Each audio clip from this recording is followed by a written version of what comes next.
What's up, everybody? This week, I'm going to answer the question that I get asked the most, especially recently, is whether you should rent or buy in Kansas City. So whether you're looking to relocate here or you already live here, this video is for you. And we're going to answer that question right after the intro.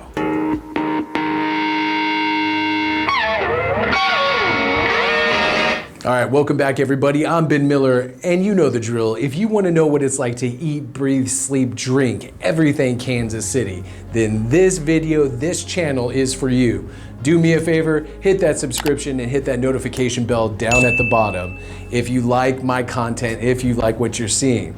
Now, also in the comment section below, man, you see that I've been getting a bunch of comments. I love all the interaction. Hit me up in the comment section below. Let me know what videos you want to see right here on this channel. Now, also, if you want the inside scoop, you know the drill. If you've been watching me long enough, it's area code 661-236-9055 for the inside scoop on everything Kansas City.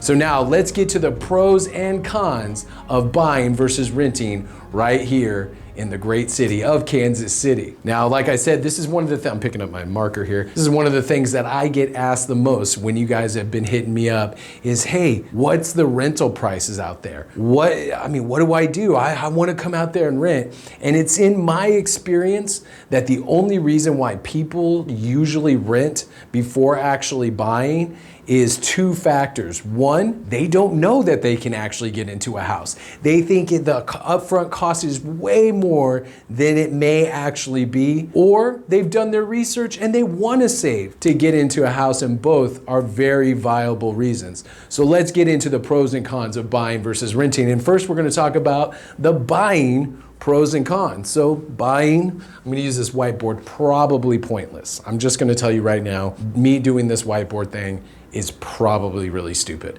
But I'm here in the office today. It's a different change of pace. It's something different instead of the neon backgrounds and whatnot. So just go with me on this. Okay, so the pros of buying a house. So I'm gonna write pros up here. And of course, my marker is starting to fade on me, of course, because why can't anything work properly? All right, so pro number one of buying a house, now we're specifically speaking of buying, is it's an investment. It's an investment. Investments are good, especially this day and age. So I'm gonna draw little money signs for investment. You get special, tax write-off, or you can get special tax write-offs. You're actually paying into something that over time will be yours, hopefully. Equity can be drawn out of a house once you spend some time in it. So making an investment this day and age is especially important considering the current economic climate, if you will, and we won't dive too much into that. So if you're looking to make a long-term investment, obviously a house is a great way to start your investment. So an investment is a good pro. Now, the number two pro, I would say, you get to customize it. You get freedom of what you want to do with this place that you're living in. So freedom. Not like the George Michael song, Freedom, from 1991. Josh, can you put in a clip of George Michael's Freedom right here? Freedom. I'm gonna put Josh to the test today because this whiteboard is really stupid. See, so you can see it says freedom right there. So you get freedom on, you don't like the way that wall is painted or decorated, you get to do whatever you want to it. You can put up some pictures, nail a bunch of holes in there. It's your house, you get to do what you want. And that may not necessarily be true, and I know it's not true in most rentals. You wanna paint a wall, you're gonna have to get a permission. You wanna change the stove, not a good investment because most likely, it's gonna be difficult to take that stove with you. So you don't get a lot of freedom in a rental, but in a house, you got freedom. George Michael, freedom. Freedom! The next, and maybe I think the biggest pro to owning your house is the stability of it. Oh man, I get the stability. I know what my payment is going to be month to month. I know that I'm gonna be committed here for a certain amount of time. I know this house inside and out because I'm taking personal ownership of it. So let me write this down. Again, just go with the whiteboard thing, okay? Stability. And stability is pretty awesome. Everybody wants stability in their life, especially considering 2020, it was the least stable year ever. So having a little bit of stability is a nice thing. Again, you got the freedom to choose what you want to do with the house, and you have the stability knowing what your payment is, that you're gonna be committed to this area, to this place for a longer period of time than you typically would a rental. I think stability, freedom, and a little investment are all good pros to owning your own home. So now let's talk about the cons real quick. Cons. I'm kind of liking this whole thing. So one of the cons to owning your own house is maintenance. Maintenance can be a huge drain on your wallet and your time. So whenever anything goes wrong, sewer lines and, roofs and infestations of bugs or critters or whatever, you have to take care of that. And in my experience, it seems like that kind of stuff all happens at once. So maintenance can be a big bummer about owning your own place. Another con about owning your own place is what I call sneaky costs. Sneaky costs. Now, like a little burglar, look at, is that what burglars do? They make faces like that. I call it sneaky costs. So a lot of people believe when they're making payments to their mortgage, they're thinking, oh man, I'm making $1,000 of a payment towards my principal and interest. I'm paying the house down every month. That's not exactly true. The first couple years, and it might be 20 years, of you actually paying off your house, a lot of it is going to be wrapped up into insurance and taxes. So you're not really tackling the actual price point of the house. So that's why them costs is sneaky, because you just automatically, without knowing anything, when going into going into a home purchase blind, you think, oh well, this is great, I'm paying everything down. Not really. You're paying a lot of extra little fees and everything for the taxes and for the insurance. So that can be a pretty big bummer. The last con, and I would say the biggest con of owning a house, is the upfront costs of owning a home. Now, it's also the biggest deterrent of why people don't want to go into the process of purchasing a house. They're like, I don't have that much money. How am I ever gonna get $40,000 plus all the inspection fees and all this other kind of stuff? And really, that is a legitimate gripe and a legitimate concern, because it can cost a lot of money upfront to purchase a home. But when you look at the long-term investment, when you look at what the actual numbers look like, which I'll get to in a minute, it could be something like $20,000, $30,000, $40,000, $50,000 to get in to a house. But it doesn't have to cost that much. I'll get into that in a second. So upfront cost is the biggest deterrent of owning your own home. So now, I tear this little sheet off. This is my favorite part. Tear that sheet off and kick it. Let's talk about the pros and cons of renting right here in Kansas City. And then we're gonna get to the big part, which is the numbers game, which trust me, you're gonna wanna see this. It's gonna kind of blow your mind. So renting in Kansas City, the pros and cons, and we're gonna zoom through these real quick, so I wanna get you guys out of here. So the pros kind of juxtaposition with the pros of living in a house. So one of the pros of living in an apartment or a house that you're renting is maintenance. So one of the pros is the maintenance of renting a home. Those things that I discussed about owning a home, all that gets taken care of by the landlord. Dishwasher breaks, call the landlord. The roof starts leaking, the floors are bad, whatever. If you got a good landlord, you can call them and they'll take care of the problem really quick and easy. Another pro, in my opinion, about renting a place is the fact that it addresses one of the cons of owning a home, and it gives you a chance to save up. So if you've talked to somebody like me and you've done your due diligence and you realize that your credit score is too low, or you just don't have enough money in the bank to own your own home, renting could be a good option to get you back on track, to get your credit score up and to save a lot of money. Now, the final pro that I would say is it's a short-term commitment. So you can literally rent places for month to month, 6-month lease, 1-year lease. So you have a short-term commitment. If you like it, you get to up your commitment. If you don't, you get to get out. Either way, you're really not tied to it as long as you could possibly be tied down to a house. And that is a pretty awesome thing. So, if you don't like the color of that wall enough, then you're just like, all right, well, you can just move on. And with a house, you're more committed to that area. You're more committed to those kinds of potential issues and or problems. So short term is a pretty good thing. Now let's talk about cons real quick.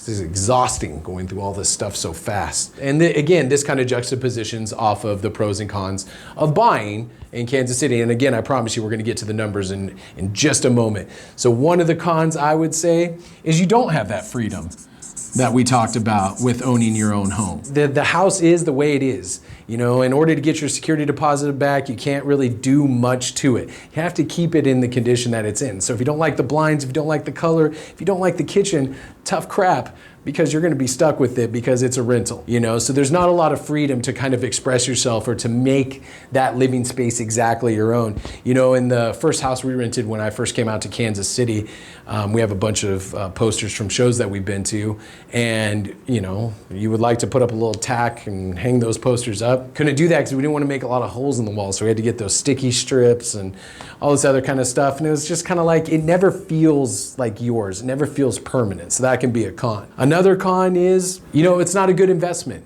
Literally renting is not a good investment. It is, I mean, I guess it could be if you use your time to save up your money, but a lot of people don't. A lot of people tend to eat out more. A lot of people don't make the proper investment moves to make renting a home a proper investment in the fact that you're trying to fix your credit and stuff. Most people just kind of rent and go from rental to rental to rental, not trying to accomplish anything. So really, one of the cons is it's just not a good investment. You get no, you know, really return on the money that you're spending. Not a really good investment. Now, the number one thing why I think it's the biggest con in the world to rent, shady, and you're lucky I'm not putting the other S word, shady. Can I say shady on YouTube? Yeah, probably. You guys are all over 18, it's fine. But shady landlords. So I'm just gonna write shady so I'm not offending too many people. I would love to say that Kansas City is filled with the most lovely landlords in the world, that they always take care of things on time, that they actually live in the same city, that they didn't hire a crappy property management company, but unfortunately that's not the truth. Because Kansas City is a highly invested in area, especially from out-of-state owners. 50% are going to be good landlords and the other 50% are going to be slumlords or shady people who do not take care of the issues that you need to have taken care of when the time, I mean, you're paying your money to them. You think that they would be more on top of it, but they really, really are not. And that's the unfortunate thing about renting. I know from personal experience, when we had a dishwasher go out, it took them literally 2 months to fix our dishwasher and to get us another dishwasher to replace it. And we literally had nothing but problems with a property management company. And I know a lot of renters in the area who have absentee landlords that just let properties go to absolute dog crap before they do anything about it. And that's pretty discouraging. So I would say shady / landlords is a big deterrent for renting anywhere, and especially here in Kansas City. So now we're gonna wrap up and let me get to the numbers of everything. So as I tear this off, let's get to the numbers. The numbers are really what matters in this whole equation. I can write pros and cons on pointless whiteboards all day and all night, but what really matters are those numbers. So let's get to the numbers. The average rent in Kansas City for a 2-bedroom apartment is about $950. You can find places for $700. You can find some of those crappier places for $600, whatever. But the average rent is about $950 for a 2-bedroom apartment. Or a 2-bedroom house, excuse me. 2-bedroom anything, so just 2 bedrooms. You know what I mean. The average rent in Overland Park, for example, for the same 2-bedroom is gonna be about $1,200. And I use Overland Park as an example because it is one of the biggest suburbs of Kansas City and it's where a lot of people wanna live. So $1,200, both of these for a 2-bedroom rental, right?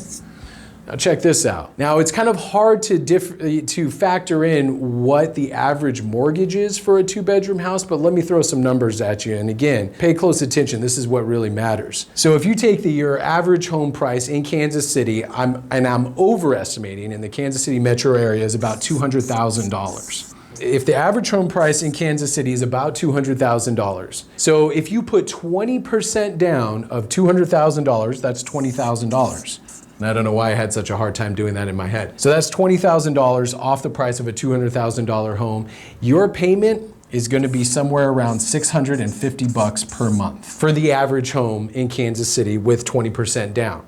Now I know what you're thinking, not all of us have 20% to put down. That's fine. I did the math for you again. So let's say if you take that 20% down and you change it to only 10%, or excuse me, 5% is actually the math that I did, on the same house, which is, by the way, 5% down of $200,000 is $10,000. So literally you're cutting your money in half, which a lot of people can get a conventional loan right now for 3 to 5% down. So say if you put 5% down, which is $10K, your payment is going to be $960 per month, roughly. Again, this is all just rough.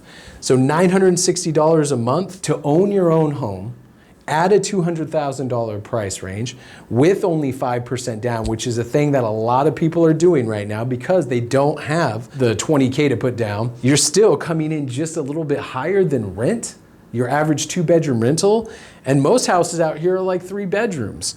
So I would say $960 compared to $950, pretty good. And I think that's a compelling argument to, if you have, 3 to 5% down for your average home price, I think buying wins this. So the winner of whether you should buy or rent in Kansas City is ding, ding, ding, ding, buying. You should absolutely buy if you even remotely have what it takes to put down this amount of money. And credit scores matter, and there's a lot of different factors in here, but overall, buying is the champion. So if you want to know what it takes to buy or rent in Kansas City, go ahead and hit me up, Ben Miller at kansascityhomes.com, or you can find me on the interwebs, on the social media, at Wrestling with Real Estate on both Facebook and Instagram. Now, I know this video is long. I try to pack as much information as I could into it. Josh is gonna trim it and cut it down and make it all nice, but this is the kind of info that you guys need to know to make an educated financial decision in your life. And that's it for me. I'm Ben Miller. I'm putting the real back in real estate, and we'll see you next time right here on Wrestling with Real Estate. Brother. I need to write brother on here. The whiteboard was useless, right? I'm gonna write brother on here. Brother.